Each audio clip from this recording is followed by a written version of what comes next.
আসসালামু আলাইকুম সবাইকে। আশা করছি সবাই ভালো আছেন। তো এই তো আজকে সকাল সকাল দুপুরে রান্নার কি আয়োজন করলাম সেটাই আপনাদের সাথে শেয়ার করব।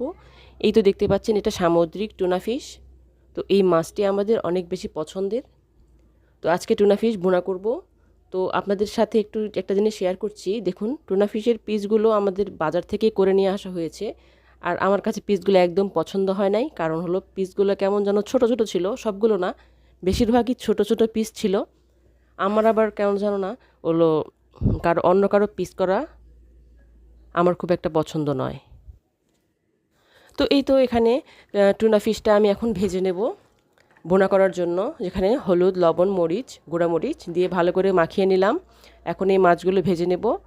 এটা কাঁচা অবস্থাতে একদম নরম নরম থাকে, আর এটা যখনই চুলায় রান্না করা হয় বা ভাজা হয় এটা একদম শক্ত হয়ে যায়, একদম মাংসের মতো খেতে লাগে। আবার এটার ফ্লেভারটা কিছুটা হলো ইলিশ মাছের মতো আমার কাছে মনে হয়। তো এই তো এখন মাছগুলো ভেজে নিই আমি। আর এই পাশে দেখুন এখানে আমি কিছু গাজর এবং বাঁধাকপি ভাপ দিয়ে নিচ্ছিলাম ভাজি করব বলে। এই তো এখন আমি মাছগুলো ভেজে নিয়ে রান্নাগুলো করে নিই। তো আপনারা দেখতে থাকুন ভিডিওটি। ভালো লাগলে একটি লাইক কমেন্ট শেয়ার করে দেবেন। আজকের মতো এ পর্যন্তই। আল্লাহ হাফেজ।